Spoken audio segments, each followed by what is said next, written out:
بسم الله الرحمن الرحيم. أولا الرحمة للشهداء والشفاء للجرحى والحرية لأسرى الحرية. أشرف قضية. عاشت تونس، عاشت فلسطين حرة أبية. طبعا أنا آتي من القدس ومن حواري القدس. قالوا تحب القدس، قلت هي الهوى منها ابتدى وإليها سيعود.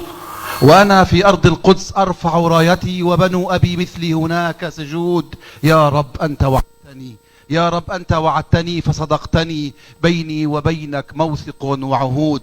هي القدس التي تنتظر الأحرار، وهو باب المغاربة الذي يحفظ الوفاء لتونس. تونس في عام النكبة عام 48 12,000 مقاتل جاءوا إلى فلسطين.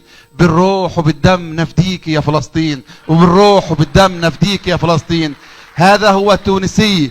عندما قلبت الطاولة في 7 أكتوبر كان لدي في مؤسسة سيد الأرض، وأنا على رأس هذه المؤسسة منذ 17 عام، وبكل تواضع أنا من عمري 14 عام ل 18 سنة وأنا في داخل الأسر، فلذلك أدرك قيمة ما يحصل الآن مع أسرى الحرية بشكل خاص. هذه القضية المركزية. باختصار شديد، كان لدينا في فلسطين مؤتمر من 120 دولة في 15 نوفمبر، لكن لم يحصل بسبب ما حصل.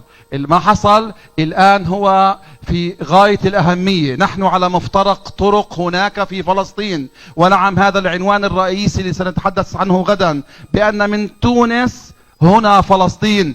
يعني التونسي هو فلسطيني حتى النخاع، وهذا ما قلت في كل وسائل الإعلام المسموعة والمرئية والمكتوبة، بأن التونسي يتمتع في مناعة وطنية، يتمتع في وعي وطني يجب أن يدرك كل الوطن العربي. والله منذ أن وطأت قدمي أرض تونس وأنا أشعر بمشاعر جياشة. لذلك فلتعلموا جيدا كم نحن نحبكم أكثر. بمعنى نحن منذ نعومة الأظافر تعلمنا من محمود درويش عندما غادر تونس في هذه القصيدة الشهيرة: كيف نشفى من حب تونس، كيف نشفى من حب تونس التي تجري فينا مجرى النفس.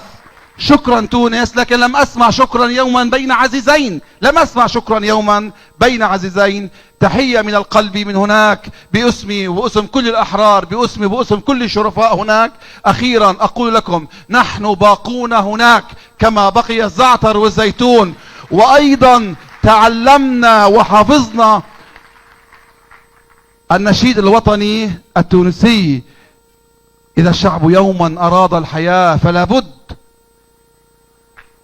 ولا بد لليل أن ينجلي، ولا بد للقيد أن ينكسر. وأيضا نحن هناك كأننا 20 مستحيل في اللد والرملة والجليل. تحية وسلام من هناك.